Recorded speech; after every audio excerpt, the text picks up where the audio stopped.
What's going on, guys? Seth the Chevy here for Tasty Loot Gaming, reacting to the Game Awards 2017, recording as of the day that it was shown. To save time, we're going to be going through the awards because apparently that show was like 3 hours long. And then we'll be watching about 7 of the trailers they showed off. Quick reminder, though, in case you missed it, Taste the Cast did happen, and go watch that if you didn't see it. And yeah, so anything you want to say before we jump into this? I'm looking forward to seeing the trailers, that's for sure. Yeah, me too. I didn't realize there were going to be so many. I also am looking forward to seeing how, because I did vote a couple days, and I'm kind of looking forward to seeing like where my votes match up. So You voted multiple times? Yeah. Oh, I only did it once. And I did think about, though, after I voted, I was like, can I do this multiple times? Which Once a day. I think they're wanting you to do anyway. Yeah, no, I had no idea this was going to run for like 3 hours. Because the original plan was we were going to come back after work and watch it, hoping it would be like an hour long. Yeah. And that'd be doable, but 3 hours is quite a bit of time. So like I said, we're just going to be jumping through the categories and then watching the videos. Sadly, I already know what the trailers are before we watch them. I was hoping for that surprise, but we haven't watched any of these trailers. Right. We actually waited, even though we had friends hitting us up, hey, what'd you think of this trailer? I haven't watched it yet. Right. Stayed away from Twitter, stayed away from fucking everything. So these are legitimate, like, reactions from us. So yeah, before we get into this, let's go through the awards. All right. I have some predictions already. Anything Nintendo probably won everything, but hopefully I'm surprised. Yeah.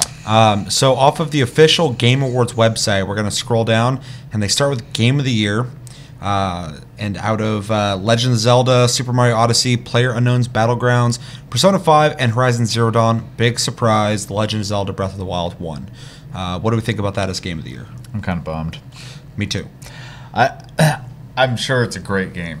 I've heard nothing but good things. You haven't played it? I haven't played it. No. Oh. I've heard nothing but great things about it, but I also know that the bottom two there, Persona 5 and Horizon Zero Dawn, I really enjoy it. Even Super Mario Odyssey, I think, is a really, really great game. Mm-hmm. So I don't want to talk crap about Zelda. I don't know. Like, I honestly, like, I was hoping for Horizon out of this list. So for the 5, I was also hoping for Horizon Zero Dawn. I think specifically because it's a brand new IP that really proved itself from a company that completely strayed away from what they make. So I mean, I really wished that they would have got it. I had a feeling one of the 2 Nintendo games would get it. I would have even been stoked if Persona 5 got it. I'd be very fucking surprised. But they have from other websites already, I've noticed. And then PUBG, you know, I wouldn't necessarily want them to win Game of the Year, but I wouldn't have been surprised just because, I mean, it kind of is Game of the Year with its success. So, yeah, I think it's weird it's on there, though. Yeah, so do I. But yeah, Horizon, I really wanted that one to win. Zelda, not surprised in any way. No. Next category, Best Game Direction, which is awarded to a game studio for outstanding creative vision and innovation in game direction and design. And out of the 5, we got Zelda, Mario, Wolfenstein 2, Resident Evil 7, and Horizon Zero Dawn. Zelda won again. Pretty much the same as I was going to say before, you know. I think Zelda's the safe card. Not talking shit about it. I just feel like that's, I knew it was going to win. And, you know, when the game gets perfect 10s by every single person that reviewed it, it's kind of hard to assume somebody else could win this. Yeah. Which is always kind of a bummer because, you know, there's... 2017's been fucking so full of great games. Like, next week we're going to be doing our Game of the Year, our choices. And I've been thinking about it all week, and it's fucking tough. So, you know, it would have been nice to kind of see some other people who also made amazing games, you know, get some of these higher-end recognition awards. Yeah. Though I will, to give Zelda credit on this one, because it is Best Game Direction, they did go a different direction. That's a really good point. And I think, I do think this is a more fitting category for Zelda than a Game of the Year. I still wanted Horizon Zero Dawn to win this one, but that was more out of just my enjoyment of the game. I think, objectively thinking, Resident Evil 7 and Zelda are probably the best, like, direction. That's, like, a really good point. I'm going to fucking completely take away what I just said. I think Zelda shouldn't have won Game of the Year. I think Horizon should have. But for this category, I think Zelda or Resident Evil 7 is a great pick just because, like you said, this is for direction, and both those games took completely different directions than what they normally do, and they both worked really well. I mean, they both for me, as like a person who liked like the older Zelda games, this game brought me back to Zelda. I really enjoyed playing it. I didn't beat it, but you know, I played it and I really liked it. So it was a good direction that they went in. I mean, they got me back. And then Resident Evil 7, you know, Resident Evil 5 and 6 are fun, but they're like action games. This one actually brought it back to horror, and it's actually really fucking scary. Wolfenstein 2 I've heard nothing but amazing things about, so I think also that would have been a good pick, just because they really took what essentially was nameless dude killing Nazis and turned it into this like a story, deeper storyline driven shooter, which is something, you know, nobody could have expected. Mario, you know, Mario's great, but in this category, I wouldn't see Mario winning this. They went in a safe direction with Mario, I think, and it's a fantastic game. I think it's one of my favorite Marios to come out since Mario 64. For sure. So, next category is best narrative for outstanding storytelling and narrative development in a game. this is gonna hurt me. Let's scroll on down. We got What Remains of Edith Finch, Nier Automata, Hellblade: Senua's Sacrifice, Wolfenstein 2, and Horizon Zero Dawn. What Remains of Edith Finch won this. I am not actually familiar with this game. I'm not. But I have heard the name a lot, so apparently people are talking about it. This is a tough one because this is narrative-driven storylines, and this is actually one where, like, I would have really liked to see Hellblade win this one, to be honest. I have not played What Remains of Edith Finch, so I can't even say if I think that's right or wrong. Right. I'll actually have to play it because of this. I mean, I actually played, The Walking Dead because it won Game of the year it came out, and I was not going to play that at all. So this might be one of those instances where I should try out a game that won an award. Oh, for sure. But Nier, I don't really quite get, because I don't see it as a narrative-driven game. I mean, I want Nier to win all the awards, but like... You have to go through all the playthroughs, but yeah. Yeah, but the first two don't even remind me of a narrative-driven game. Horizon Zero Dawn, I think it should have been between Hellblade and What Remains, and I think, you know, I haven't played it, but apparently people liked it. Yeah, for me it was between Nier and Hellblade. I personally had picked Nier, but I really do enjoy the story in that game. So I actually remember picking Hellblade on this one, just because it does something narratively that I have not seen other games do. Right. Really, really fucking cool ideas in that game. Really bold ideas. Best art direction for outstanding creative and technical achievement in artistic design and animation. We have Cuphead, Destiny 2, Zelda, Persona 5, and Horizon Zero Dawn. And in my opinion, the one that should have won, Cuphead, is the winner of that one. What's your opinion on this? I also voted for Cuphead. There's nothing that looks like it. Yeah. I think they had an idea for a cool-looking game, and not only did they manage to bring that to life, but they managed to make a game that was worth playing in the process. Yeah. It's really easy to be like, I have this cool visual idea and not be able to actually nail gameplay alongside it. And I think everything about Cuphead's amazing. So, but for the category alone, it was either that or Persona for me. So. This one, I actually think they all fit really well. I think Cuphead is a really amazingly realized game. It's something that they thought of that they just nailed. Yeah. They had the idea and it worked so well that like I was amazed as soon as I started playing it. Destiny 2, I don't like Destiny 2 just because I used to like them, but I'm not into them anymore. But you cannot deny the visual style of Destiny. It's a really cool looking game. It is. The armor sets, the aliens, it's fucking beautiful. Zelda, I think, is probably the weakest of this category, and I'm not even trying to say that as an insult. Just like it has some really strong contenders. I mean, Persona 5 is a beautiful looking game. That is super fun. Like you look at Persona 5, you know exactly what the fuck it is. So clean looking too. Yeah, no other game's looking like that. Yeah.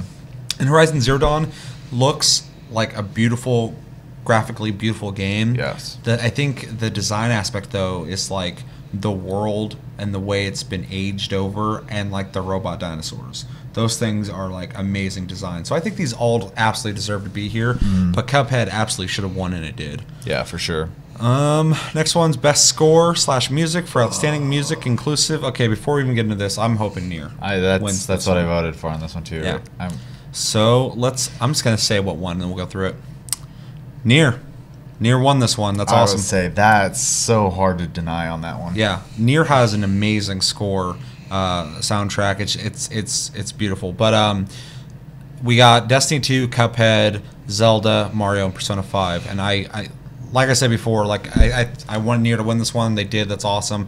Cuphead was probably a second for me just because it has such an original, authentic soundtrack. Yeah, but Nier, just as like an audiophile, a guy who actually produces music, like just when you listen to the layers of every part of the song build, and it's like as much of the gameplay and experience as the visuals are. Easily half, yeah. Yeah, it creates the identity of Nier outside of the visual style. The gameplay is awesome. It's really fun to play, but like when you look at Nier and you hear Nier, you know it's that. Yeah. You know it's that fucking game, and it deserved that, and that's really fucking cool to see that it got that. Anything else you want to say on that?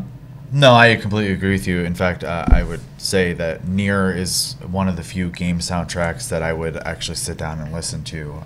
Me too. I love game soundtracks, but they're always like great in the game. I don't always want to like just sit and listen to them. I love that soundtrack. It's great.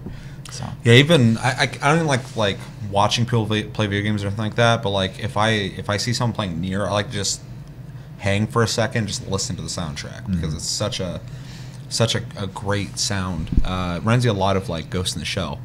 Persona 5 also has a pretty I wouldn't necessarily say it's like impressive soundtrack, but it's definitely got its own identity. Yeah. With how like I always have the end of the battle music stuck in my head anytime I think of Persona 5. Ba-dum, bum, bum, bum, bum, ba-dum, bum, bum, bum.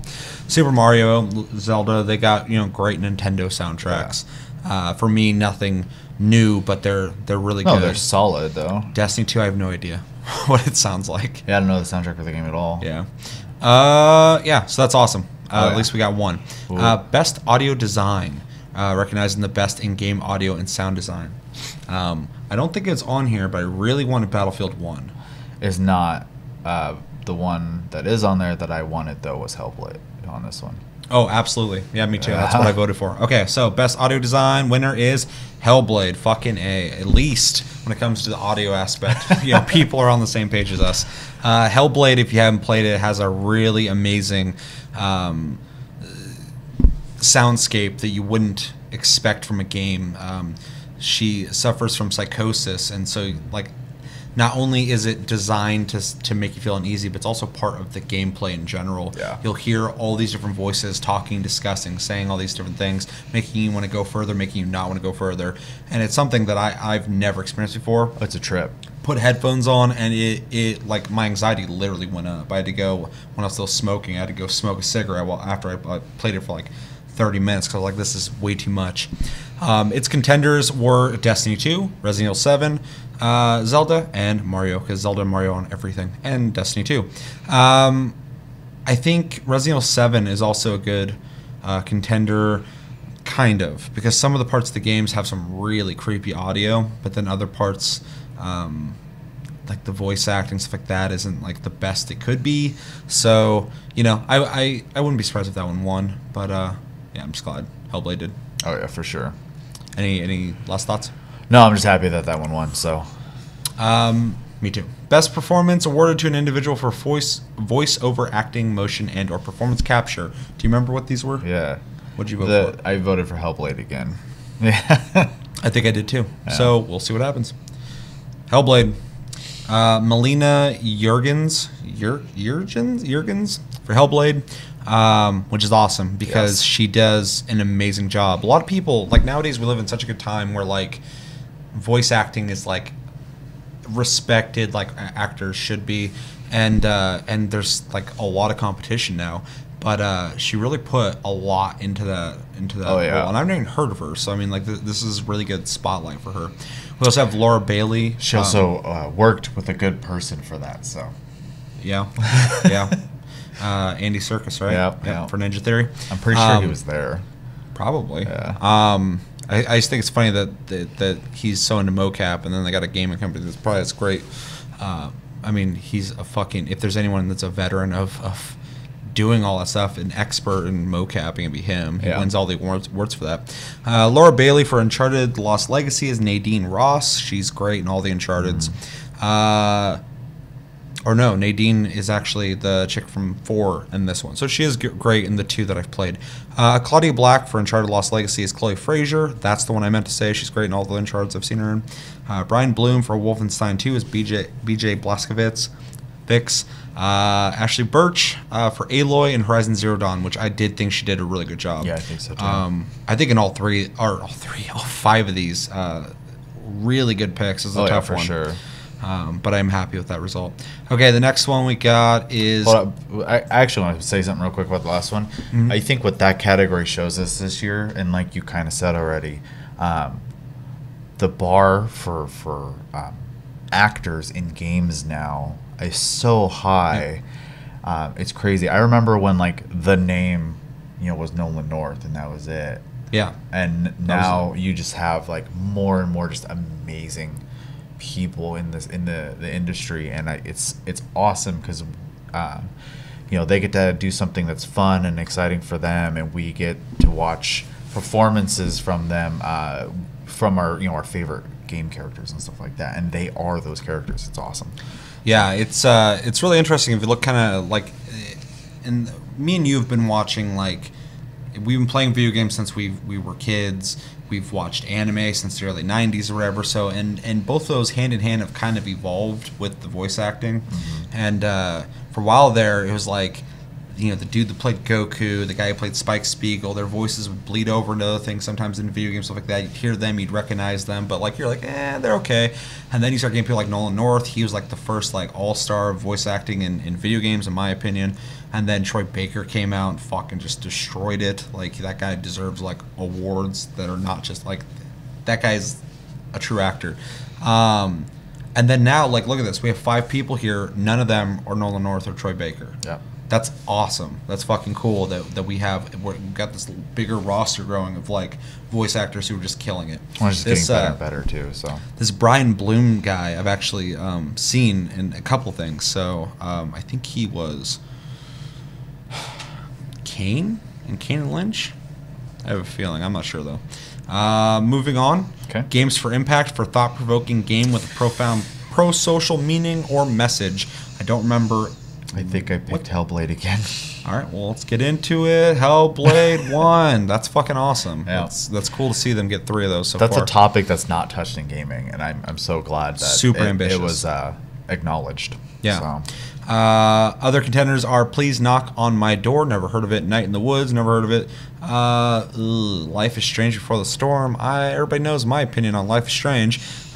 Bury Me, My Love. And What Remains of Edith Finch. All games I've not played. Apparently I'm missing out, except for Hellblade, which I love, and they got it again, which is awesome. Oh yeah. Any of these you think could have, been a good pick or contender otherwise? I didn't play any of the other ones, and me neither. I didn't get into the newest Life is Strange because I had a hard time getting through the original. So I legit got angry playing that game, which is weird for me. Next topic, best ongoing game. I think Warframe's on this. Yeah, it fucking better and win. If you know us, we want Warframe to win. I'm sure you guys have all watched it. Like, haha, they don't know what's going to happen. Awarded to a game for outstanding development of ongoing content that evolves the player experiences. Okay, Warframe, please. Warframe. Overwatch. Oh, fuck, man.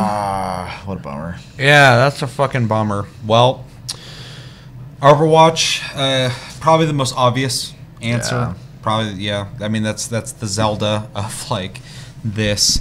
But the contenders are Warframe, Rainbow Six Siege, Grand Theft Auto Online, Destiny 2, and PUBG. These are all great games. They are all great choices for the category as well. For sure. Yeah. But and this is my bias, I'm sure, and I think Grand Theft Auto could also be in this as well. Warframe is the most evolved game of all of these, though. Oh, yeah. All of these, came out and they worked, or they came out and they worked pretty well and they only got better. But like Warframe came out as one game and it now has evolved to a completely different game with a huge community and just loving fans of the game. I mean, like, they really should have won that. Yeah, that hurts. That's a bummer, yeah, for sure. Oh god, and to Overwatch, which is like, I I wish it wasn't even on the list. Overwatch is great, but fuck, man. Okay, on to the next one. Best mobile game. I don't know anything about any of this, so yeah, games on mobile. So, in this one, there was a few games that I didn't recognize at all, but the two I did recognize was Super Mario Run and Fire Emblem, and I picked Fire Emblem because out of those two choices, I enjoyed Fire Emblem more. So I think I also picked Fire Emblem just because of my allegiance to that series. If it's Nintendo games, he was Kane, by the way. Huh? He was Kane. He was also Jackie in the Darkness. 2. Yeah. Yeah. Yeah, because he was better than the first guy. The first guy's supposed to be 17-year-old guy, and he's like, yo, when I was down on the fucking subways, I used to fucking talk to Bobby, and he'd be fucking blah, blah, blah. I'm like, dude, no one at 17 sounds like a 40-year-old guy. Anyway, that's crazy. I even recognize that guy's name or his face. Best mobile game. Winner is Monument Valley 2, a game I've never heard of. Probably going to have to download now. Gonna have to check it out, yeah. I mean, if it's on mobile, it's easy to access. We also have Fire Emblem Heroes, Super Mario Run, Old Man's Journey, and Hidden Folks. Yeah. Really, in this category, I think anyone could have took it. I mean, I don't really care about mobile gaming all too much. I am actually, even though I voted for Fire Emblem as well, because it's probably one of the only games out of the two Nintendo games I know of, I'm glad to see somebody else that's not Nintendo get the spotlight. Well, Nintendo's getting a lot of flack for their mobile games anyways, because they seem to have all the right ideas, but the execution is just constantly missing the mark somehow. Even with Animal Crossing, it looks like Animal Crossing, it sounds like Animal Crossing, and it kind of feels like Animal Crossing, but it's missing the soul. And I think that's the problem with all the mobile games. I think that's my problem too. Yeah, because I played Animal Crossing, it looks just like it. I was like, oh, this is kind of neat, and then I start playing, and I'm like, I feel like this is kind of like a fucking express lane through an Animal Crossing experience. It is. And and playing Super Mario Run, I was actually impressed with how well it played. But at its core, I'm like, you know what? It's really smart they were able to make this game, make it an endless runner with Mario or whatever. But even though there are levels, but still it lacks the charm of a full-on Mario game when you play and you're just immersed in Mario's world versus I see Mario, I understand that's Mario. But yeah, Monument Valley 2, congratulations. I'll have to download that and try it out. Best handheld game. For handheld stuff, you remember any of the... Fire Emblem. Yeah. It's the only one I remember. Because that's the one I voted for. It's probably what I would have voted for. I know that Ever Oasis was on this too. Yeah, it was. As well. I haven't played it. That's supposed to be really good. Metroid Samus Returns won that one, followed by Poochie and Yoshi's Woolly World, Monster Hunter Stories, Ever Oasis, Fire Emblem Echoes, Shadow of Valentia. I actually heard that Metroid was really good. So that's all I've heard about it. I actually didn't know that game was out, and I heard people keep talking about Metroid, and I'm like, why are people talking about Metroid again? I know people like Metroid, but why the fuck are they still talking about it? And I found out that came out. I think it's pretty fitting. Metroid fans are clamoring for that old school Metroid game anyways. I mean, it sucks that they have to keep getting it on handhelds, but at least they're getting the experience that they want. We had Monster Hunter on handheld forever, and we're getting one on console again. So fingers crossed you get a decent Metroid game on Switch soon. Yeah. Yeah, and with this, I don't have a whole lot of experience with any of these games. I mean, Monster Hunter, we got a lot of love for Monster Hunter on this channel, of course, as most of you know, so I would have liked to see them get some credit. But Ever Oasis, I would have liked to see win this, just because that guy coming back out and making a new game. He worked on oh god, what was it? Was it Secret of Mana? There's some game that he worked on back in the day. I don't know the history of this game. One of the original RPGs, and then he made this. So it was cool to see that. Fire Emblem Echoes, Shadow of Valentia. They're always good. They're always good, but I'm getting a little lost in how many Fire Emblems there are. So yeah, Metroid, good choice. If it was good, it was good. And yeah, look that up while I scroll down. Best VR AR game. So obviously virtual reality or augmented reality games, and the winner is Resident Evil 7, followed by Superhot VR, Star Trek Bridge Crew, Lone Echo, and Farpoint. This is actually a category that I'm pretty well versed in, aside from 2 games. But also, this is a lot of fun, actually. I've heard it's a lot of fun, yeah. I believe, Ubisoft made it. I was actually thinking about getting it if you got it, because it's a multiplayer bridge type game. Be worth checking out. Superhot's awesome. Really fun. Farpoint is actually really cool too. Lone Echo, I've actually heard quite a bit about. If you look up in Oculus Rift, it's like the game they keep advertising for. I don't know much about it, but I keep hearing about it. But you know what? Out of these, and I do believe I did vote for Resident Evil 7. I think Resident Evil 7 does deserve to win this, only because if you're familiar with VR, most VR games are like experiences or like short games. Resident Evil 7 is a full fucking game. Yeah. That you can play in VR. Which is pretty rare. It's rare and it's impressive because it's actually fucking, even though the game looks worse in VR and that game pretty bad, it's a pretty big difference.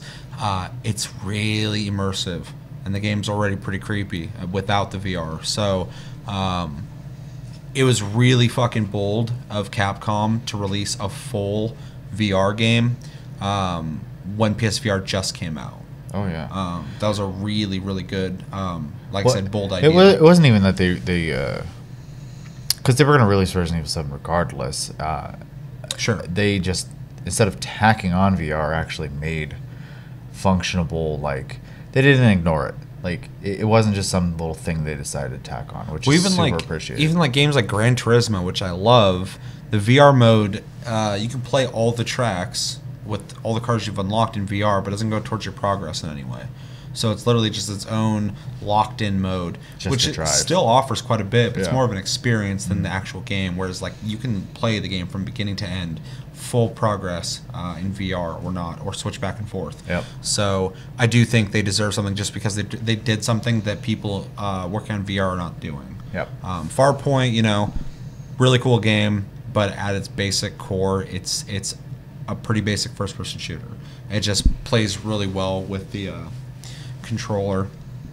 And I voted for Superhot, but I have not played any of these, so I could not make an educated vote on that. Superhot's awesome. It's classic, but I just think VR Resident Evil 7 was a very, very ambitious. Well, and you bringing up the point that it's a full-fledged game. Yeah. I get that completely. Yeah. So. Next one, best action game. Do you remember any of this shit? Well, I just saw the winner, but I didn't. I saw red. Fuck it, let's get into it. It is Wolfenstein 2, followed by Prey, Neo, Destiny 2, and Cuphead. I remember picking Neo for this. I also picked Neo. You know what? Wolfenstein 2 fucking deserves it. Yeah. I've heard nothing but good stuff about it. Wolfenstein 1's really good. Wolfenstein 2 is supposed to be better. The only reason I haven't played it, I've had many opportunities to pick it up, is because I have not beaten the first one yet. So once I beat that, I will be playing Wolfenstein 2. Kind of sucks because I wanted to play that and try and beat it before the end of the year, but that did not work out. But yeah, I really wanted Neo to win. I think Neo, for me, is one of the best games of 2017. I played it more than almost any other game. Neo kind of has this following that reminds me of when Demon Souls and Dark Souls were first being introduced before people got really into it, because I don't know a lot of people who know Neo, but then when you go into comment sections and stuff like that, there's even in the Game of the Word section, people are talking about how PUBG was the big one. People were I don't know why this is in here. Yeah. Where's Neo? Where's what was the other one people keep saying? Anyways, a lot of people wanted Neo to be a contender in Game of the Year, and it's funny. It absolutely should have been, because I don't think it would have had a chance. I don't think so either. I just think the recognition. It's kind of when people are like, "Oh, this person's been." It's a nominated. Yeah. So people know you have the. It does deserve that kind of attention. I agree for sure. It's a really cool game, and if it's definitely the. At least in my opinion, the second best in the Soulsborne style games. I think Neo, outside of the Dark Souls series, and I'm including Bloodborne and Demon Souls in that series, I think Neo is the first one to actually carve out its own path and be its own individual game that took after that. I played Neo, I beat it. I loved it, and I literally could not tell you if Dark Souls or Neo is a better game because I differentiate them. Yeah. I mean, Dark Souls is better than all games in that genre. They created it essentially, but Neo is so fucking good on its own and does things that Dark Souls doesn't do that I don't want Dark Souls to do. That I think they need to exist separately. No, for sure, and and you have to give credit to the Souls games because they have led the way for other people to make games like this. What's the one that's coming out? The vampire-esque one. I can't remember. Code Vein. Code Vein, is looking like a pretty cool game as well, and it has a familiar but different feel to it. It looks like so. Yeah, and then we got Prey, which I played in the beta of it. I was not impressed, and I was really excited for that game. And I played it. And I'm like, I don't like this game. People say it's good though, so I don't know. I'll have to maybe check that out. Destiny 2, and then Cuphead, which I wouldn't be upset if they won. I don't think they would have though. I don't think it would deserve Best Action Game. Yeah, especially with like Neo and Wolfenstein 2. Although it's funny to see, well, no, 3 of those are first-person shooters, so never mind. Yeah, I think that was a fair round though. Wolfenstein deserves it. Neo, my personal pick. Next category, Best Action Adventure Game, and the winner is Zelda. Followed by Uncharted Lost Legacy, Assassin's Creed Origins, Horizon Zero Dawn, and Mario. Best action adventure game out of these, I'm not too upset. Zelda is a really good action adventure game. I think they took it in a new direction that really worked, got me excited for it again. So yeah. HZD again. Yeah. It's what? HZD, Horizon Zero Dawn. Oh, again. Yeah, that's what I think that's what I picked. But I don't know. I don't really feel strongly too much about any of these, though. I mean, has Horizon Zero Dawn won any of these yet? That's fucking crazy. That's crazy. Assassin's Creed would be a little upset if they won. It is a really, really fun game, but it's still Assassin's Creed with a better combat system. Zelda, I think, is really good. Lost Legacy, I didn't play it enough, but it is a really good Uncharted game.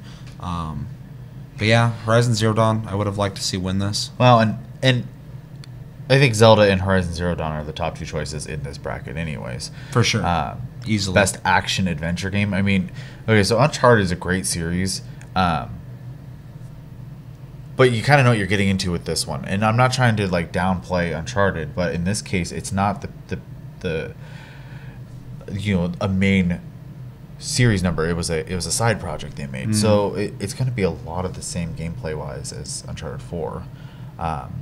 Versus like, well, they produced it a lot and I'm not even trying to talk down on it because like they produced it a lot faster than they would have like an actual sequel because all the engine's already established. They already have all the stuff going on. They only have to most make of those guys the are new working areas. on Last of Us too.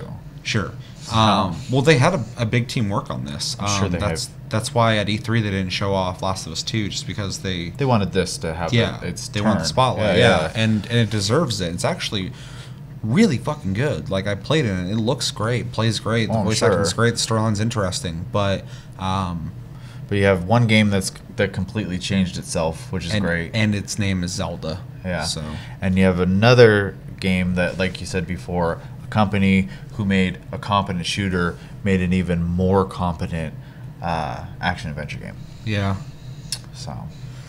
Yeah, I really would like to see Horizon Zero Dawn win something at least because I think they did the biggest like polar shift of anybody out of any of these companies. A lot of people have been kind of doing the same thing, only a little better.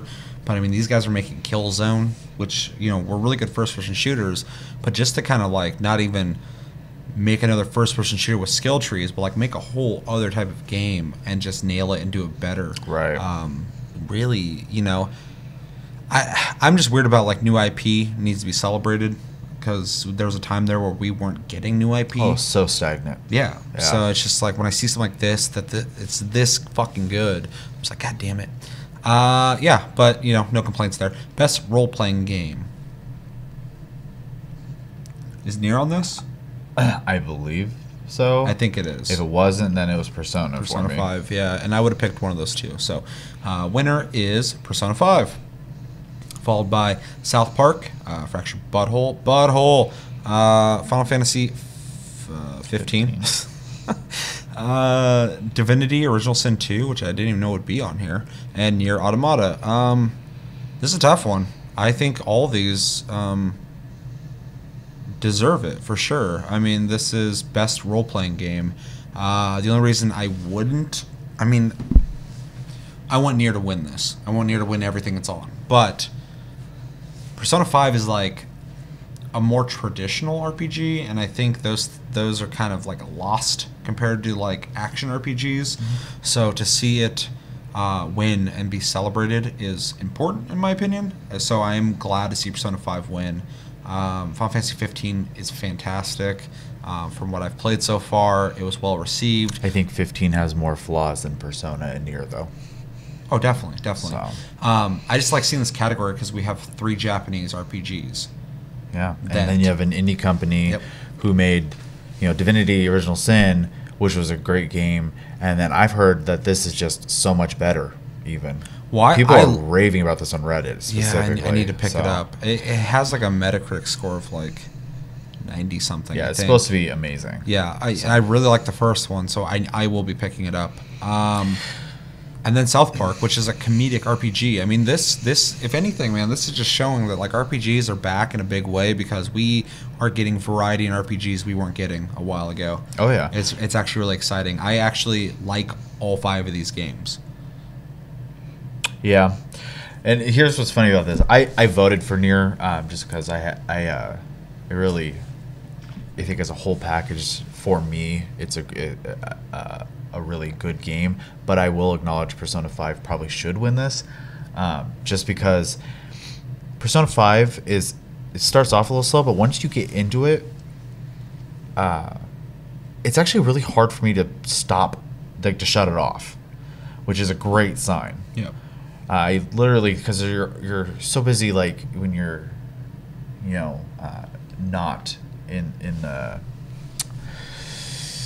palaces and whatnot, dungeons or whatever. Yeah, when you're not doing the fighting stuff and you're doing the everyday stuff, you're micromanaging those stats, and then when you're in dungeons, you're micromanaging those stats, and there's just constantly you're always doing something. Definitely seems like kind of like a lived-in RPG. Oh, it's a very full game. Yeah, it's great. So I do think, as far as like this category goes, as much as I would love to see Nier win it, because I think that game, and the designer did it on purpose, is a little bit of everything. Yeah. You got bullet hell, you got action game, you got RPG. I mean, it's narrative driven. No, personally, like I said, I want Nier to win. Yeah. But talking about the topic at hand, I do think Persona 5 should have won. I agree. And like I said, any of these could have won, I would be happy. I think Divinity Original Sin 2 could have won easily too. Like, it just doesn't have as big of a fan base. But I mean, but obviously the people who are playing it fucking love it. So, yeah. Really good category, and happy to see Persona 5 win that. Best fighting game. Me and you disagreed on this one. Yeah. What was you on picked it? Injustice. I picked Tekken. Yeah. And it's funny because I'm more of a Tekken fan than I am Injustice, but I was just really impressed by Injustice 2. I was like really impressed by it, whereas Tekken, I liked it, but it felt like Tekken. I was actually hoping for something a little bit more to Tekken. Right. But yeah. Injustice 2. Followed by Tekken 7, Nidhogg 2, Marvel vs. Capcom Infinite, and ARMS. So I voted for Injustice 2. Glad to see it win. It's a great game. Just as happily been stoked if Tekken 7 won, because I love Tekken. I like Tekken as a series better than Injustice, but Injustice is like what a AAA fighting game is. NetherRealm Studios fighting games in general. Yeah. These guys, ever since they came back with Mortal Kombat and just made it above and beyond almost any other fighting game in like quality, content, storytelling. I mean, everybody else is now in like 2017 going like, oh, our game's got a storyline in it in a fighting game. Like before, it was just like, quick dialogue, then you fought the dude. Quick dialogue, then an end sequence. This has like this full-on story that you're watching. It's completely entertaining, really cool, and like all NetherRealm games, shitload of unlocks, like mini games, and just so much content. I mean, these guys know how to make Speaking of this so much content part, and I've said this to multiple people. I think NetherRealm makes $60 fighting games. Absolutely. Yeah, most fighting games, I'm like, this could be sold for like $30-40, Yeah. easy. But when I play one of their games, yeah, the price is there. It's sure. A lot of people don't like Call of Duty, but Call of Duty comes with a lot of content on the disc. A lot of content. NetherRealm games are just like Call of Duty when it comes to the amount of shit you're getting on that disc when you pay $60. So, but yeah, Tekken 7, they won. That would have been awesome. Marvel vs. Capcom, I wouldn't have been surprised, but at the same time, I haven't played it, and it's actually not as much my forte in fighting games as other games. ARMS, I would have been surprised if they won, just because it's a new IP, and I don't hear people talking about it. And Needhog 2, I know a lot of people like the first one. I think it's pretty niche, though. It's pretty niche, though. I've had a couple people tell me I need to play it, but I have not done it. So yeah, Injustice 2, awesome. Congratulations. Best family game. I don't remember what's on here. Probably some Nintendo stuff. I know Mario's on here because I voted for that. There's one category that was like 4 out of 5 I'm pretty sure for this Nintendo. is the mostly Nintendo one. Let's just jump into it. So, best family game, Super Mario Odyssey. Before I read the next ones, yeah. Oh, yeah. That makes sense completely to me. Splatoon 2, Sonic Mania, which is what I voted for. Mario plus Rabbids Kingdom Battle. I don't agree with that. Which I don't think should have been on there either. Yeah. And Mario Kart 8 Deluxe, which I think is kind of a lame pick. Ukulele came out this year. Yeah. Where the fuck's that at? Like, Ukulele should have been on this list. Hell, even that Super Lucky Tail game came out this year. Yeah. I mean, I don't know anything about it. There's a bunch of shit. And regardless, Super Mario Odyssey probably would have won anyway. No, for sure. But to have like an Xbox game on there, a PlayStation game on there. I mean, Sonic Mania is technically on everything, and it's great. But Mario totally deserves this. Yeah. No argument there. The game is awesome. It's completely family friendly and it is charming. I think anybody can enjoy this game. Splatoon 2, haven't played it. It's weird to think of that as a family game.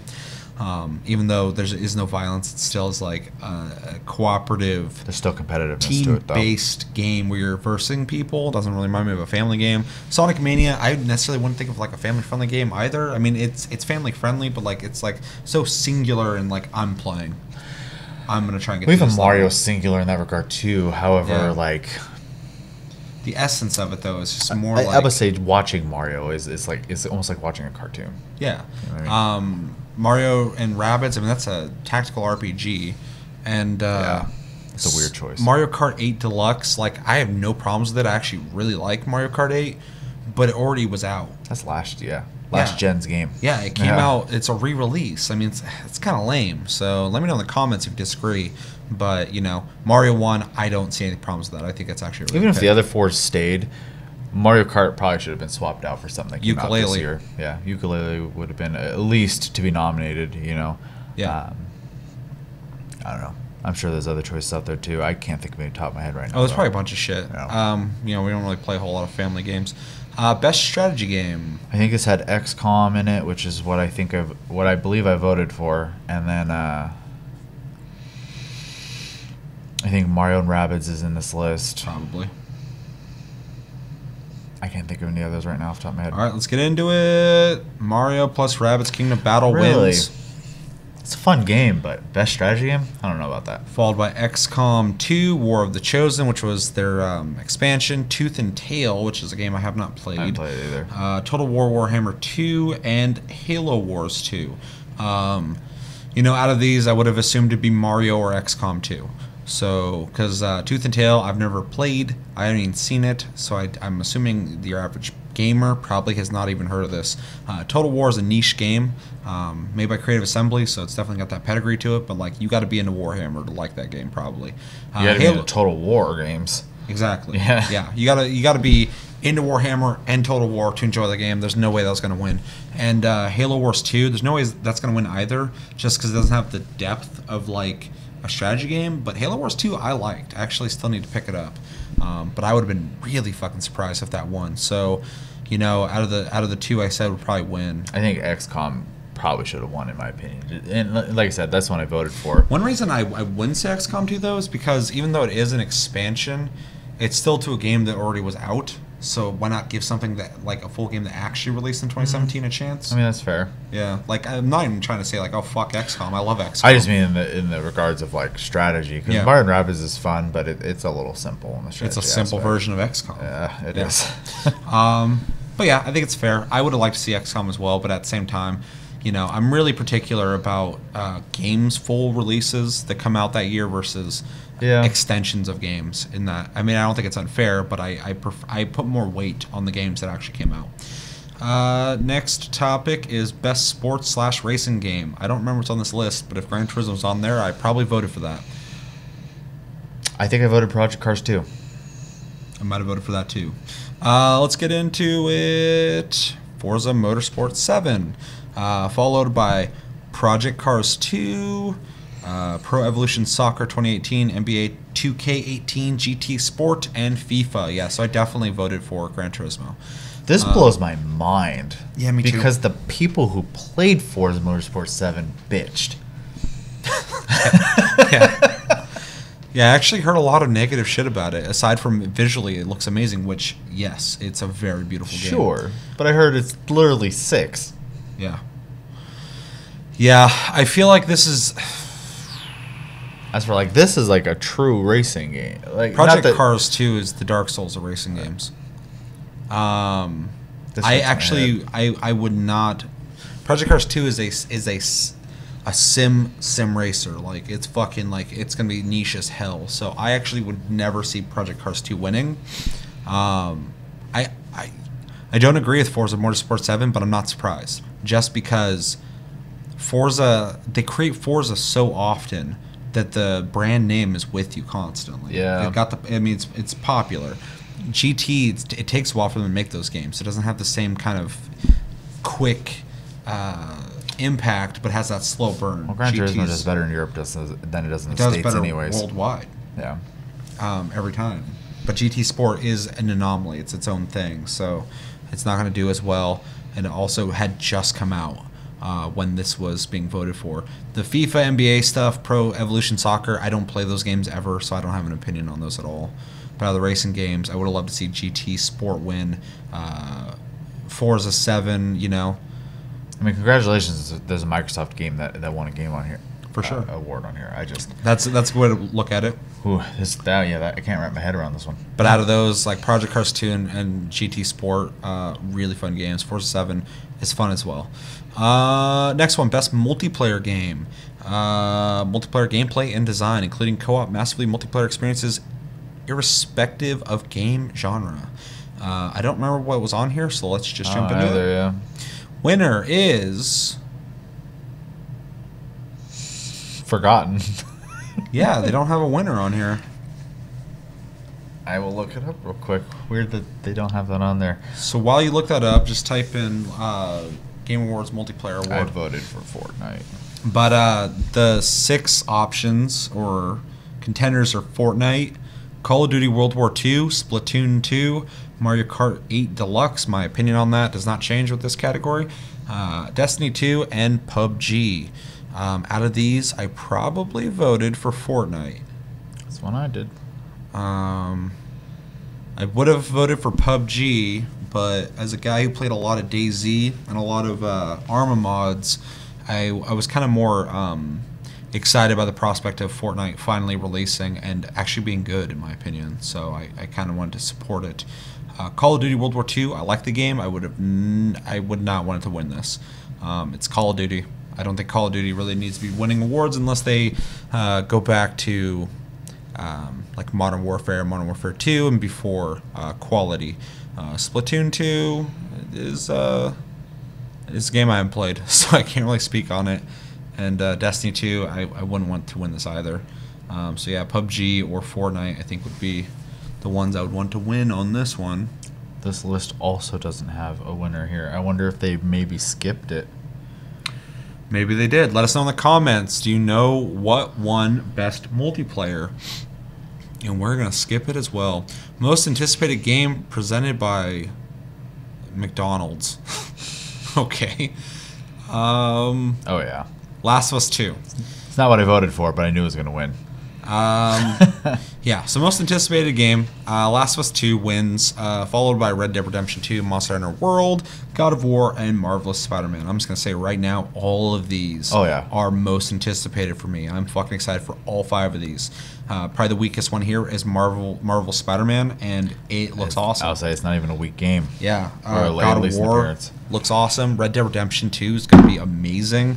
Monster Hunter World we've been covering for fucking months. We're going to be playing the beta. By the time you're watching this, we're probably playing it. So really excited for that. But for me, Last of Us Part 2 had to have won this and should have won this. I'm so fucking excited for Last of Us 2. It's stupid. I think Last of Us 1 is probably pretty close to what a perfect game would be. Just because pretty close. Perfect game for me is a game that has no flaws, in my opinion. And Last of Us is pretty close to that. So, yeah. That works for me. Any opinions on that? I mean, you pretty much nailed it. All 5 of these games look amazing. I mean, it's just category's fucked because they're all like really amazing. That's a rough one, but the moment they put Last of Us in there, I knew that was it.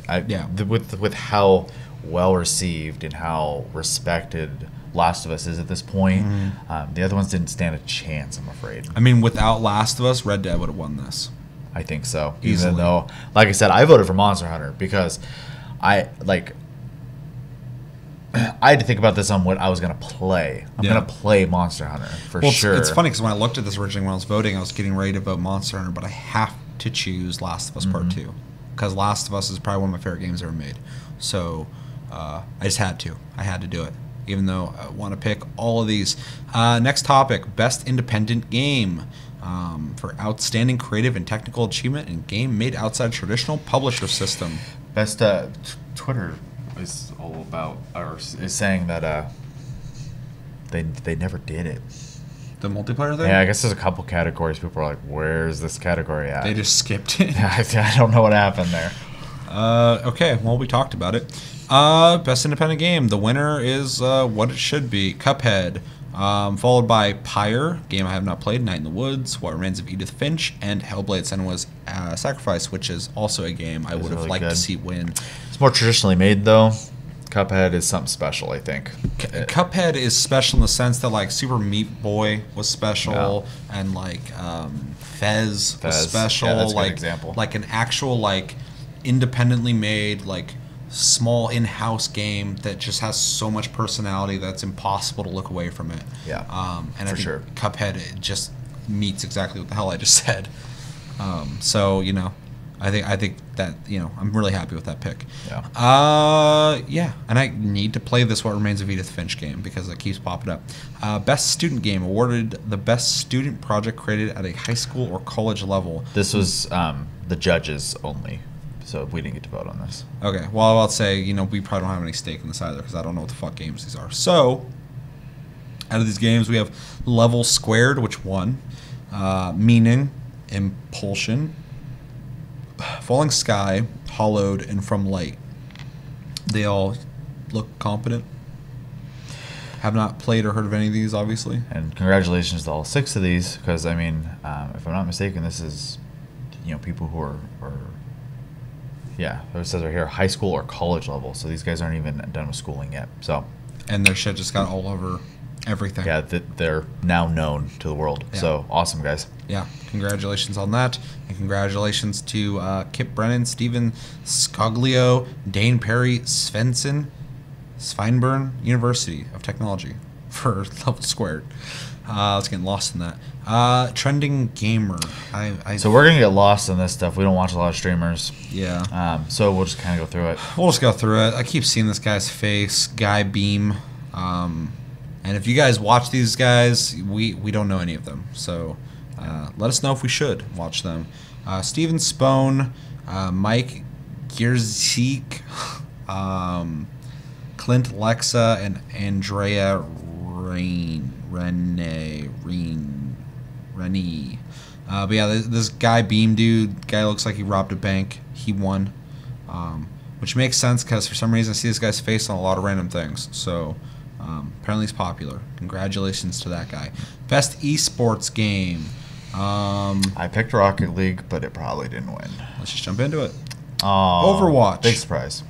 Rocket League, League of Legends, Dota 2, Counter-Strike Global Offensive. Why? That's weird. It's weird that all these games are like older. Like They're the big eSports games, though. Just games that exist in 2017 still? Is that kind of like the rule? I think in this category, it's just most popular thing to watch. Yeah, that's not really very exciting. I probably also picked Rocket League out of these because I think that one probably... Yeah, watching deserves MOBAs it. for me is rough. It's hard enough for me to play them. Yeah, and Overwatch is going to win whatever it's on, so... Yeah, that's what Blizzard does. Yep. Well, their fan base is so strong. As we got to find out And aggressive. on our BlizzCon video, for anybody that watched that, it seems like Horde won because that has the most Thumbs ups. thumbs ups. Yeah. Yeah. So, best esports player presented by Omen by I'm not advertising for you. Yeah. So there's some people with faces. Lee Sung, Hyok, Faker, Kuroki, Ryujong, Nico, and Coldzera. So this is funny. This is where Chris should have been here. I think when I was going through this section, he had said that this guy was really good. Faker. So Yeah, I've heard his name. But yeah, he does League of Legends. The other guys are playing Overwatch, Dota 2, Counter-Strike, and Counter-Strike. So congratulations to Faker for faking his way to the win. Best esports team. Again, no stake in this. Cloud9 won, followed by Team Liquid, SK Telecom 1, which is quite the name, Lunatic High, or Hay, and FaZe Clan. I've actually heard of FaZe Clan, and Team Liquid. But I've heard of all of these except for Lunatic. the SK Telecom 1 sounds like a fucking internet provider. Pretty sure that's South Korea. Yeah, for sure. It sounds like Comcast or something. Well, probably. It's probably their sponsor. Best debut indie game. Cuphead wins, followed by Slime Rancher, Mr. Shifty. I have to pick that up still. Slime Rancher. It's supposed to be I awesome. remember you talking about Golf it. Story is another one I want to pick up. Hollow Knight and Golf Story. I actually don't know almost all these games, but Cuphead winning makes sense. I almost feel bad because the rest of these games are a lot lesser known than Cuphead, but Cuphead didn't have to be well known. It got its way there on its own. So. Oh no, they earned all that attention, man. Yeah. I am a little curious about what the fuck Golf Story is, though. Is it like a story-driven like golf game, like an RPG? I believe so. I know Paul was talking to me today So about that's kind of neat. picking that up because I was showing him Battle Chef Brigade. So yeah, best Chinese game. I don't think we're gonna have a whole lot to say. we didn't get to about vote on this. this anyways. So, ooh. JX3HD. Yeah, that one. Followed by Monument Valley 2, game we need to try. Gumballs, Icy, and King of Glory. Icy's on Steam. Yeah. So yeah, I mean, good. Yeah, this is going to be a big blank for us, and I think that's the end. And that's the end. So let us know in the comments what you think about all the awards given. Do you think they're right? Do you think they're wrong? Was there things you thought should have been on there that were not? Do you think Neo should have been represented more? I do. Yeah. Overall, I think it was a fair awards. I think it was better this year than last year. Yeah. for sure. Yeah. There's a couple things that I have some problems with, but nothing too bad. I'm a little confused about the best multiplayer. Hopefully we can get a fucking answer to that, because I'd like to see, even though I'm going to say it right now, I think PUBG is going to win that. Oh, probably. But I would like to see Fortnite win. And yeah, so with that, there was a bunch of trailers shown. We're going to skip a couple that were shown just for time's sake, but we grabbed all the ones that I think are probably the heavy hitters, including Death Stranding, which I'm dying to fucking watch. Well, and just to throw this out there as well, if we skip a trailer that you want us to watch, let us know. Let us know. We'll go back and we watch will it. make another video for you. Yep. You know how we do. Yeah, so first trailer we're going to be watching is a game called Witchfire that was shown off. And yeah, let's watch it. Okay.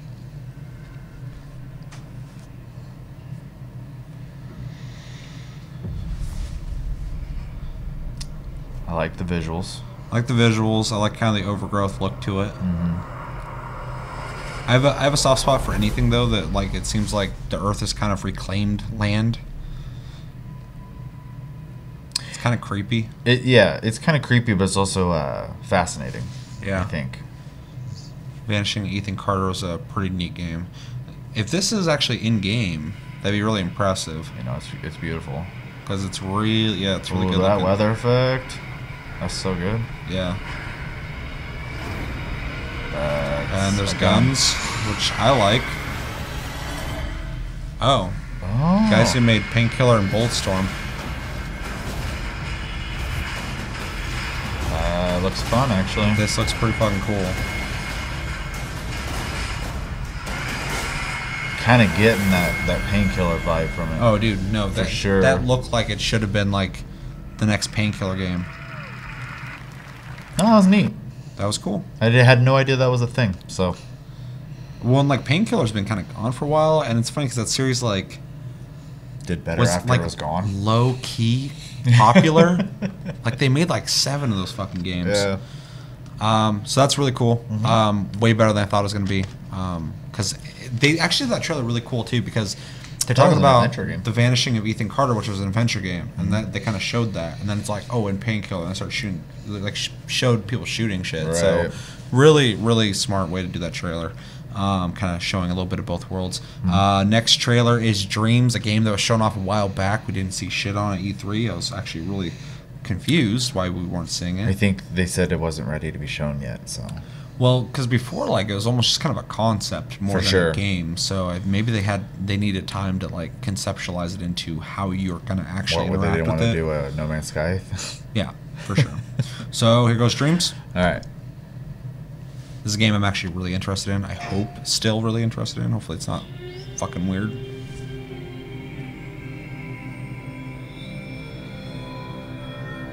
Am I dreaming? Or am I awake? Love the visual style. It still looks like what it looked like originally. They still haunt me. Got a dark feeling to it. I'm on a train to nowhere. Yeah, this is almost creepy. When I awake, will I face the worst parts of myself?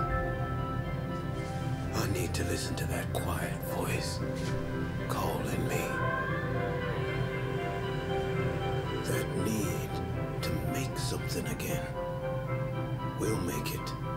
Me and you.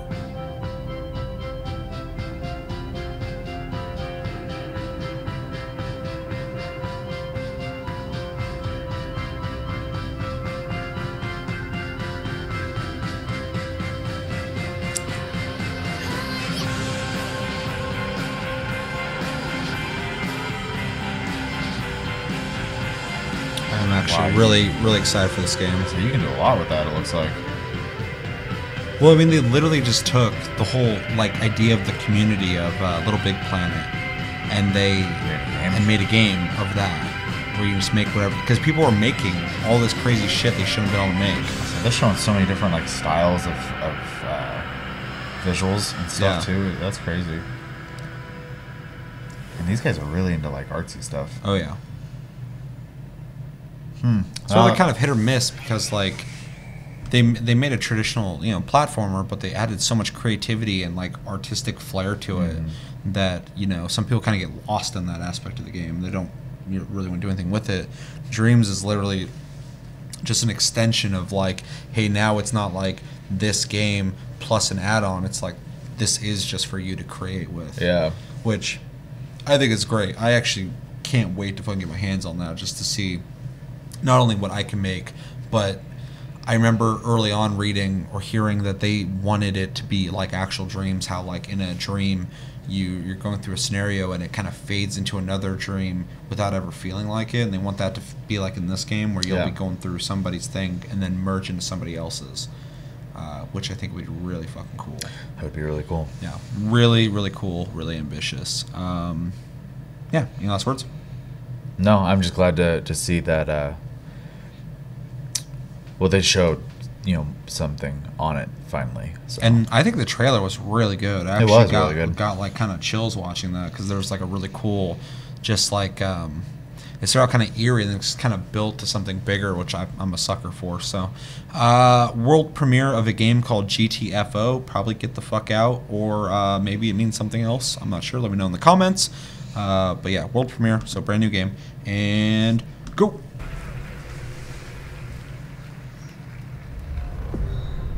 Just that old Keely fucking talking to his connections.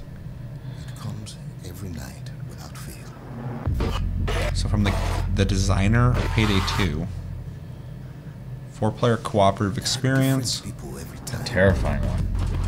which I'm okay with. Get this done quickly. I'm not. Whatever the warden want and get home. But I recognize them somehow.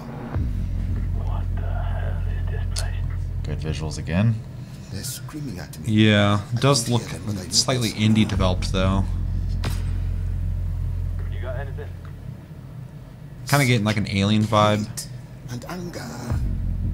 I hope you bastards are looking up once in a while. Those fuckers might be anywhere. I don't know what I have done to them. This place is so damn dark. Sleepers. They want me to feel what they feel. This is good, man. This is good stuff. It'll trade. Everything This Payday. Fuck. If it's like a horror Payday, I fucking am so ready for Hey, your that. eyes on that door! Ah, shit, there's fucking loads of them! This literally is inspired by like Aliens. To have like mounted guns like that and shit.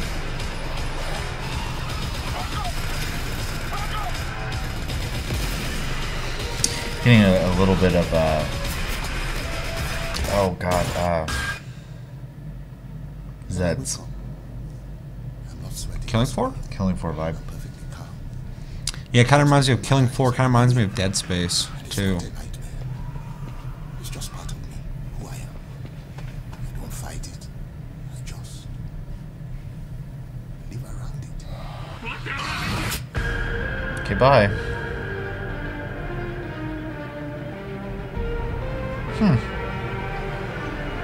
I'm actually really stoked for this because I'll say it looks right up your alley. well, I love cooperative games. I love shooters. I love horror.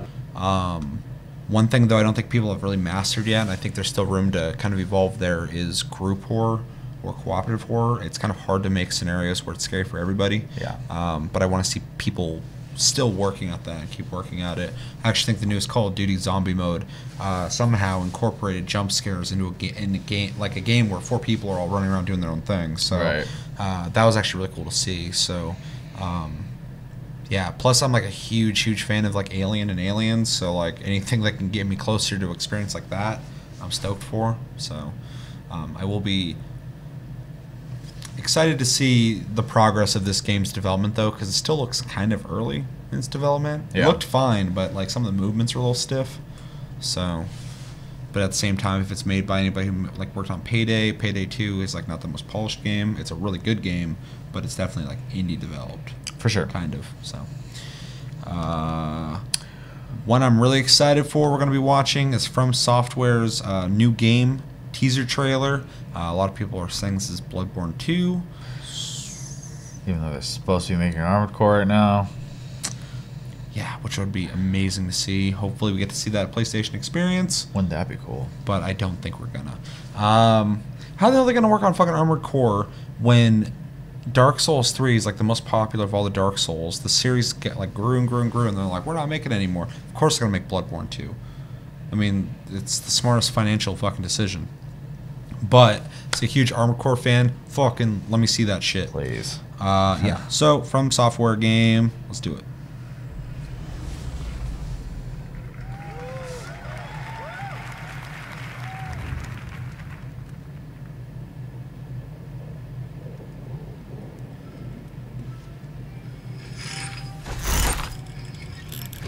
Oh, this is looking real pleasant already. Yeah. I'm just excited to see FromSoftware do anything. So.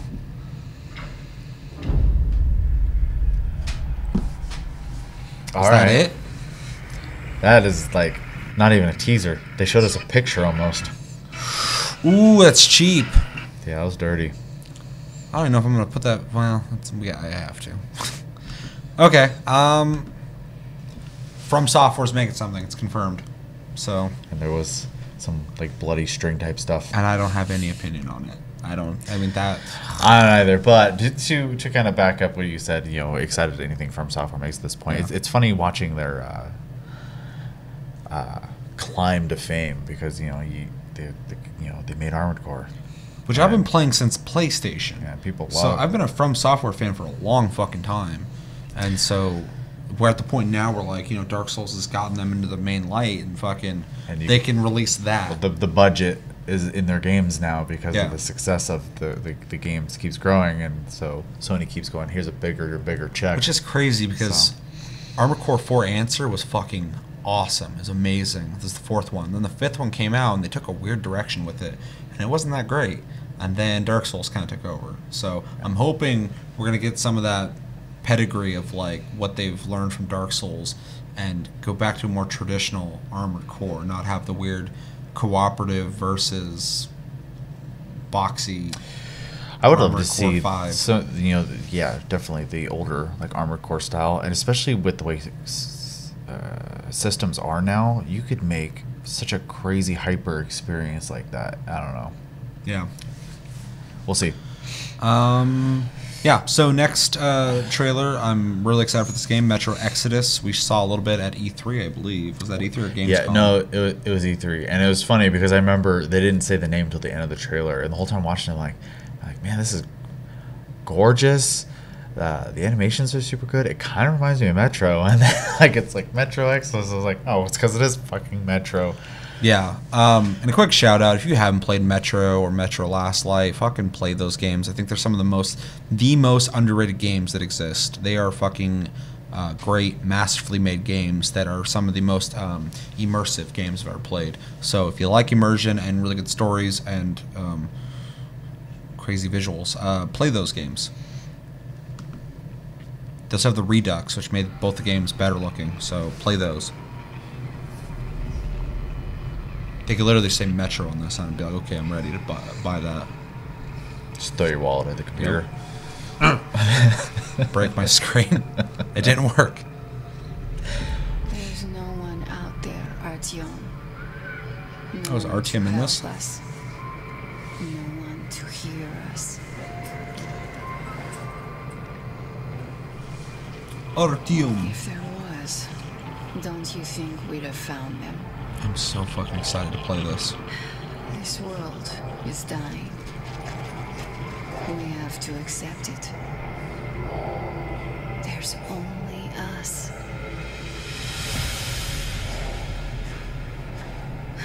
Why do you keep going up there? What are you hoping to find? Each time you go out there, I wonder if you'll ever return. The Metro is all we have left. And I don't want to die here alone.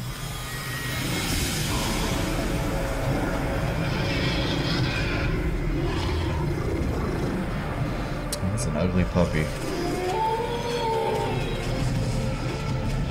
Oh, Nocellus. My father used to look at or see Nocelluses. Little kid schooling the other little kid. There's that Metro lighting. Dude, Metro Last Light is such a fucking gorgeous game. There's a part towards the end, without talking what's going on, where it's just like pouring down rain, and I've never seen that shit look like that in a game. I also think it's really interesting to keep emphasizing in these trailers that how much above ground shit you're going to be doing. Mm-hmm. I mean, it's Exodus, so it seems like maybe you've been kicked out or something like that. I want to believe there's a world out there, Artyom. I want to dream. But it keeps showing this train too, so obviously like that's a main factor of the game. That you're leaving. That it's like above ground, because even in the first trailer they showed you running through a town and he takes his mask off, which you didn't do in the first games. So yeah, it almost seems like you're going to be leaving the Metro, which kind of sucks because the Metro is such a really fucking cool idea. But just I want to see more of that world anyway, because it's always really exciting not only to see all the different aspects of the Metro, but also seeing what the world is like after it's been forgotten, essentially, with all the demons and shit as they call them. I think since we're talking chronological storytelling here, I think it's, even though like you said the Metro is this really cool area, they kind of have to leave at some point. So well, it's kind of tapped too, because in the second one, a civil war happens, so it kind of determines the fate of Metro, essentially. So this is going to be after that, I'm assuming. Since you're playing as Artyom. Again, really fucking excited. I can't wait for that game to come out. Take your time though, because I want that game to be excellent. You probably won't play it. No, but I'd probably watch you play it. Yeah, I'd like you to watch me play Last Light. Another game that really fucking excited about, Soulcalibur VI. I've been hearing whispers of leaks of that. Finally, it's been revealed that they're going to be actually the game's being made. I really hope this is like a legit Soulcalibur experience, because there's two kinds of fighting games coming out right now. There's people reinventing themselves and making great fighting games, and then there's people making cash cows. That's what I'm worried about, because I'm a huge Soulcalibur fan, and I like every single Soulcalibur all the way up until 5. 5's not a bad game, but it lost its soul, I guess, for Soulcalibur. It feels empty. All the characters have kind of a vacant, like the same face, so it seems kind of lazy the way they did it. And they start introducing new aspects to the fighting that I didn't like. It's taking a direction I didn't like, and after that they stopped making them. So I'm hoping it didn't do as well in the sense that they are going to readjust the way they make it again. If they can go back to how 2, 3, and 4 were made, I'll be fucking happy. Yeah. I want to unlock concept art. I want to unlock new characters. I want a shitload of fucking customization and maps to play on, a bunch of weapons to unlock, and I want fucking Keelik back, not being goddamn Blade Master. That pissed me the fuck off. Because then I had to go back to playing Cervantes, and I don't want to just play him. I want to be able to... I play all the characters, but Keelik's like my favorite character to play, and it's depressing. And then they brought in Sheba, who fucking sucks and screams, "I'm hungry!" every time he dies. I would just sit there and beat him on the ground while he's rolling and screaming about him being hungry. But yeah, Soulcalibur 6. Let's watch. It's funny too, because as you guys probably know, I did a video on how to make a Soulcalibur movie, if I was going to make it, or if I was involved with that. Put that on Reddit to let people in the Soulcalibur subreddit know that I made the video. If they wanted to watch it, check it out. Let me know what they thought about making a movie or whatever. Got some replies, which was really neat. If any of you guys subscribed from that, welcome to the channel.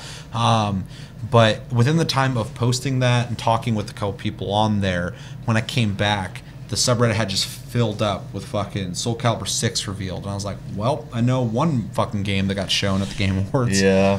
So, it's kind of funny how that worked out. Okay, Soulcalibur 6. Please be fucking returned to form. Just like Tekken. Just as shadows are cast where there is light, Looks like Soulcalibur. history hides away more than one truth. The soul still burns. The soul still burns. The wait is over. Let's begin.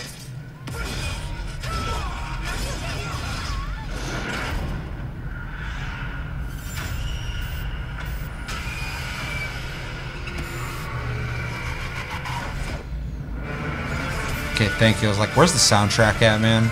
Because I love Soulcalibur's music.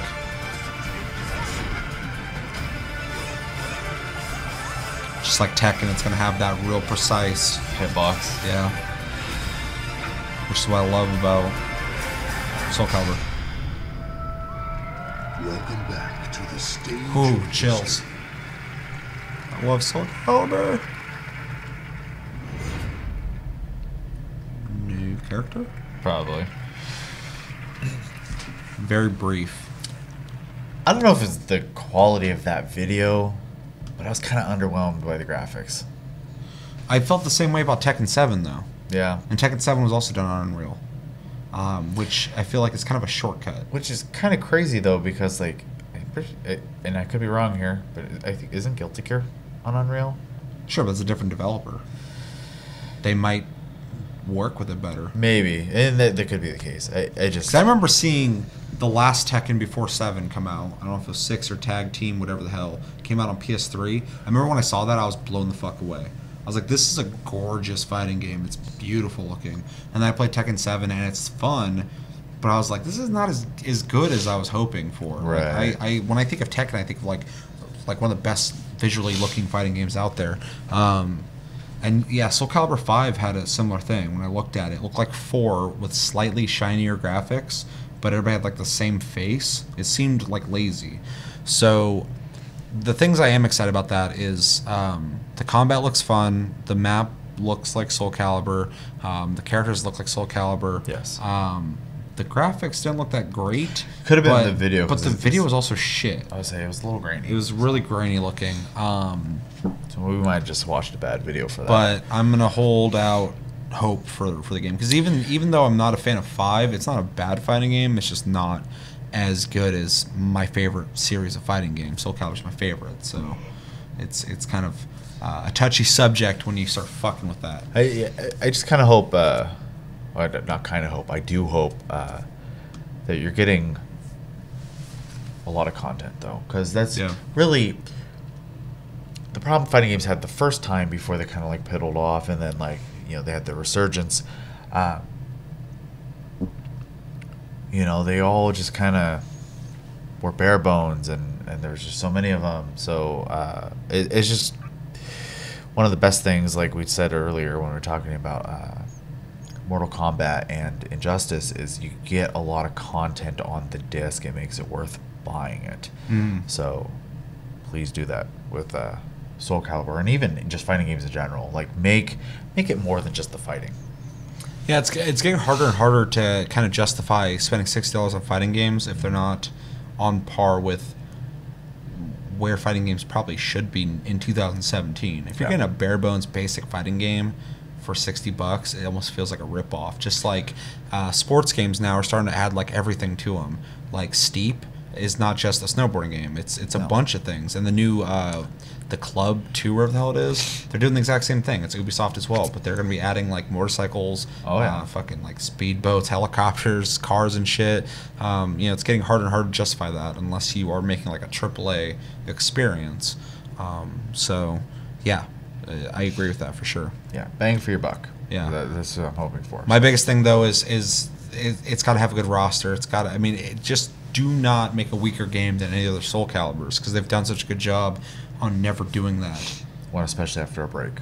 Like this. Like don't bring a Soul Calibur out and it has like less than the other games, because it's just gonna feel like a lesser game. Yeah, I mean, you can't keep building up like that and just go, well, oops, like there's 8 characters. Bring out an open, you know, or even a closed beta for people to play. Get feedback. I mean, like, yeah. I mean, at this point, the game looks like it's pretty much done because it's coming out next year. So, well, it's a fighting game. They can make them pretty quickly. I just really hope they do it justice. I mean, that's all I want. I just want it to be Soul Calibur. It doesn't have to be anything fucking new or amazing. I'd like that to be the case, but just it needs to be on par. Well, it'd just be nice to have a Soul Calibur to play on this gen anyway. So it fucking would have been great to have a Soul Calibur on the last gen, except for 4 was also on there, but 5 was fucking... I feel like there's been such a huge gap for me in Soul Calibur, because I played 5 a little bit, I did fine in it, I played people beat their ass, blah, blah, blah, but I didn't enjoy playing it, because it was all like about those finishers and shit, and I was like, I'm not into this. I like the more precise fighting, and like dodging and fucking jumping over shit. So last trailer we're going to be watching, the one I'm most anticipating, Death Stranding, pretty sizable video. I have no idea what we're going to see here, but I'm really fucking excited. Hideo Kojima is my favorite like guy who makes games. Like, this guy's legendary. Metal Gear Solid's my favorite series of all time. So, a note on this as well, when they've did some interviews, and one specifically that I'm going to bring up is when they did the one with Mads. I guess he brought up that he was trying to be vague, because obviously he doesn't want to give away too much of the game, but he did say, you know, none of the characters are necessarily good guys or bad guys, and he said, but that's just kind of the way Kojima makes characters in his mediums anyways. Well, you're solid. They'll have good and bad about them. Yeah. Yeah. All right. Hopefully we'll see some gameplay. That'd be amazing. That would be awesome. Yeah. That'd be fucking amazing. Okay. Once there was an explosion, a bang which gave birth to time and space. Once there was an explosion, a bang which set a planet spinning in that space. He also said if you watch this in the Once prior there was an videos, explosion, there's a bang which gave rise to life as we there's know it. clues, of course. And then came the next Kojima explosion. game? No way.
They're here.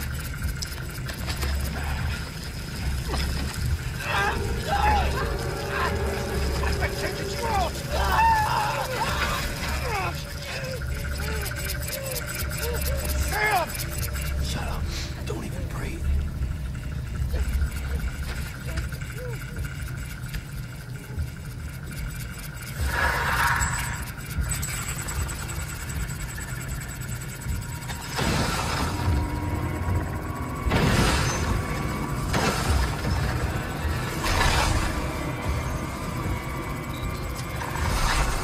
Bring some of that Silent Hill over to this game. So this is trippy.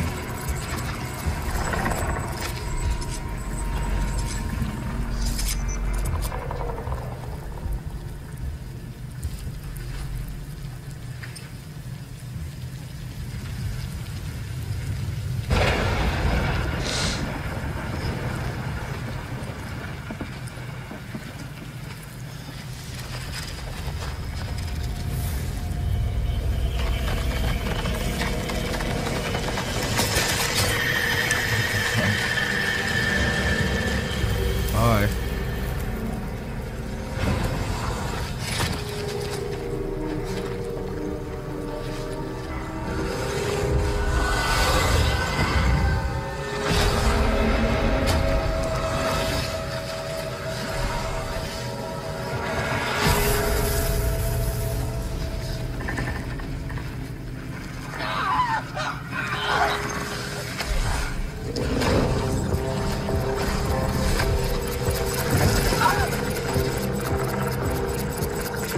Surround it.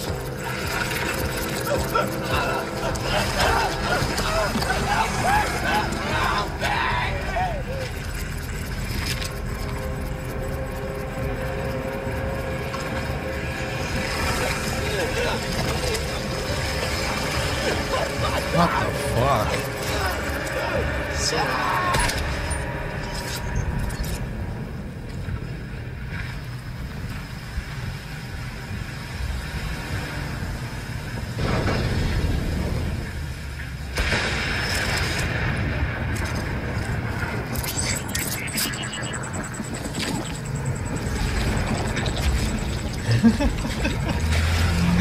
Fuck am I watching?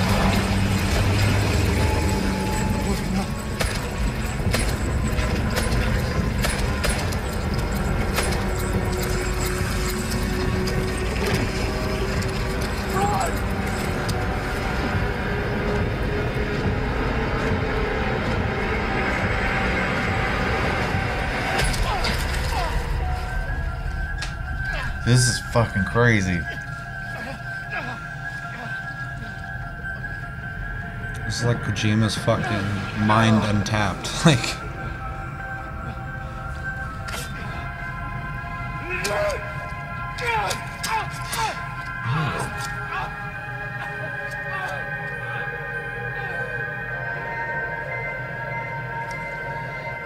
go so bad he's stabbing himself. It's fucking gross.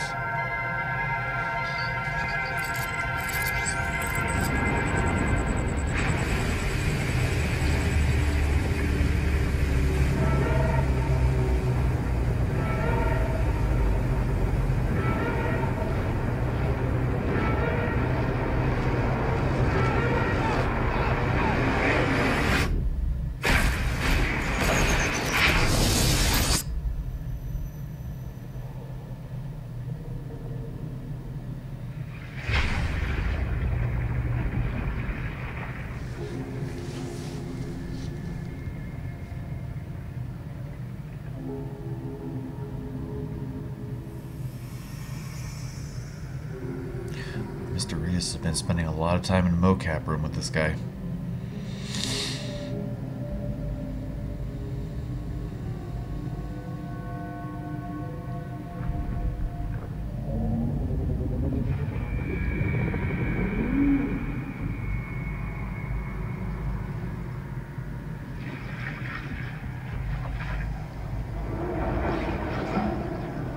There's the whales and stuff. So they're not dead right now.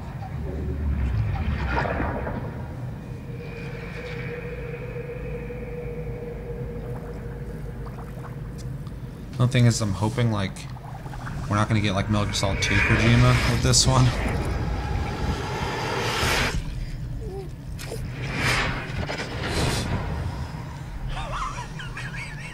The fuck, dude? He had a little taste of Silent Hill and he had to bring it with him, man. That's crazy.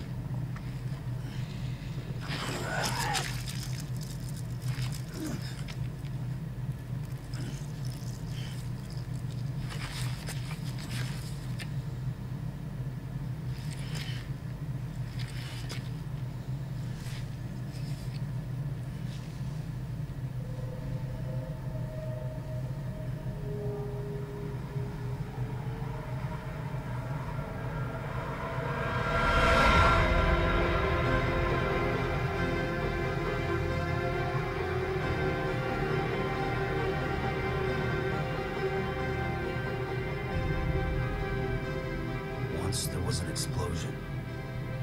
A bang which gave rise to life as we know it. And then came the next explosion.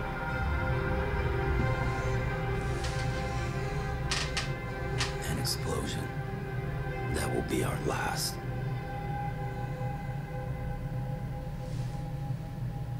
Probably something after. Yeah.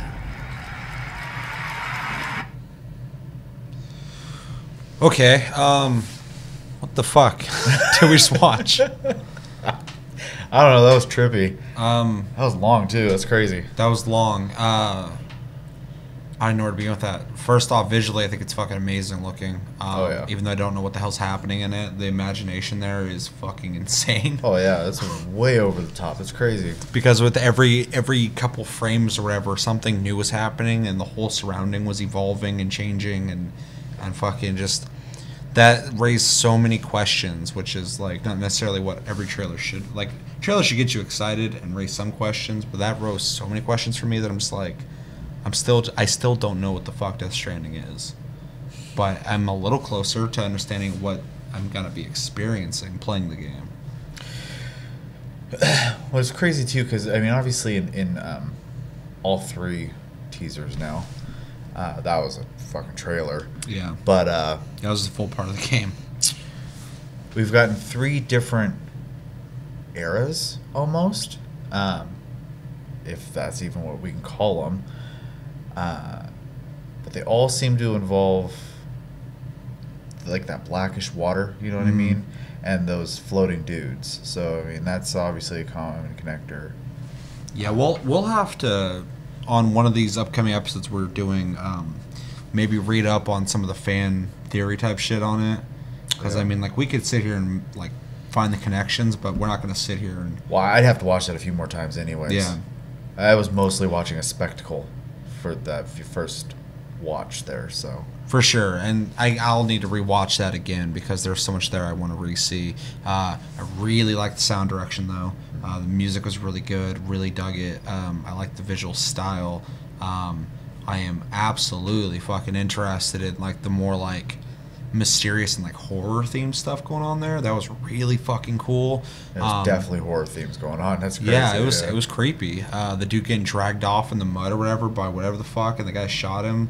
Like that was fucking crazy. The dude stabbing himself in the air. Like this is my kind of shit. Like I was just watching. I was like, this is so fucking cool. I don't know what's happening.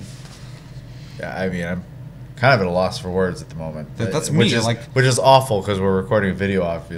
Well, it's a video game trailer. Yeah. And we're just like,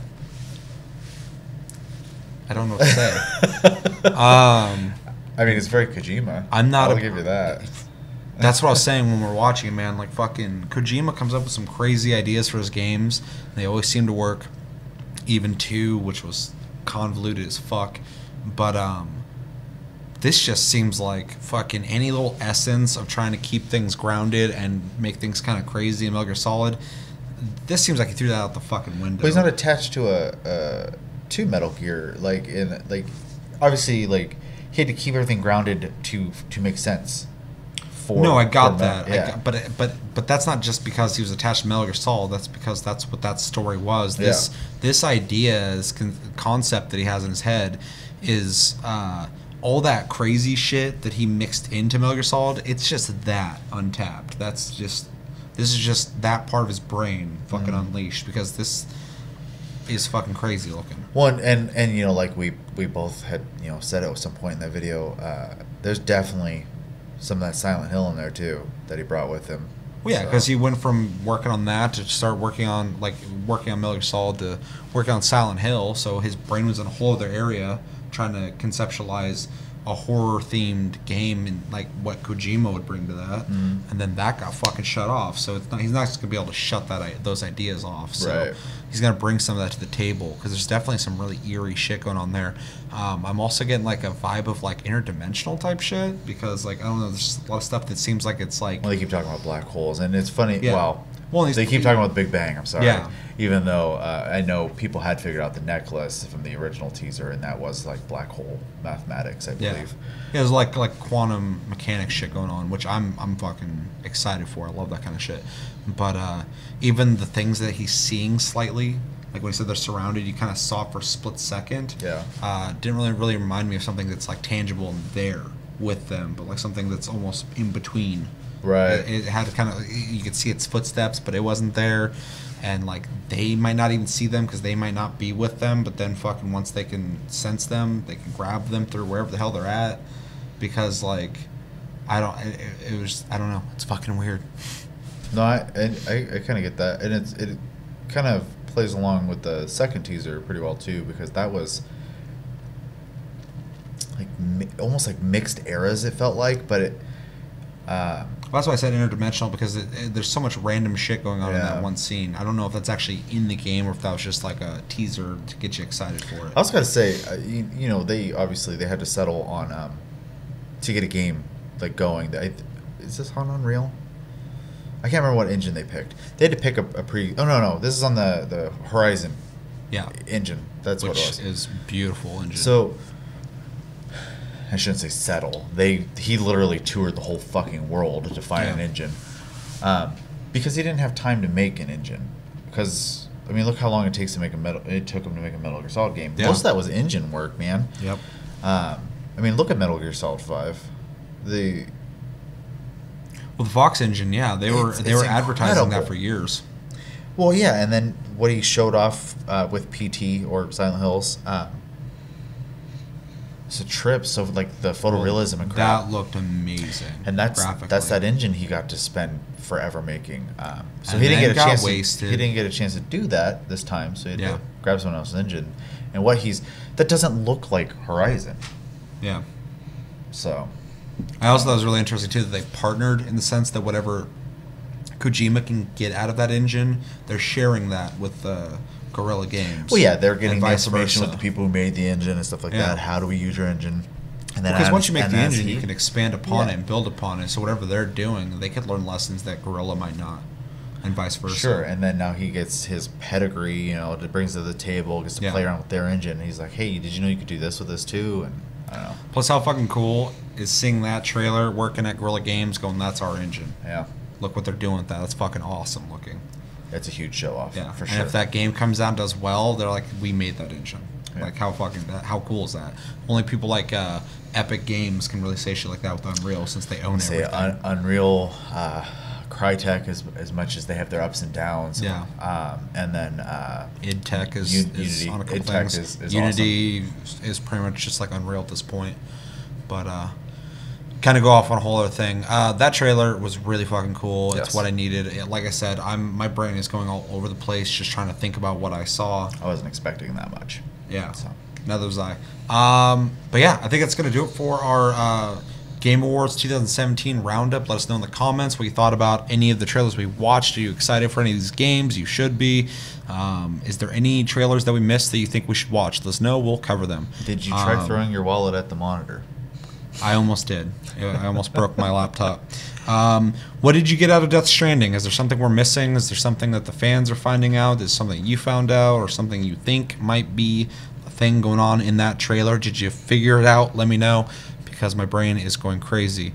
But yeah, that's going to do it for this episode of TLG Reacts. As always, thanks for watching, guys. Make sure to like and subscribe if you enjoyed this episode. Make sure to check out other episodes. Check us out on Tumblr and Twitter, Tasty Loot Gaming.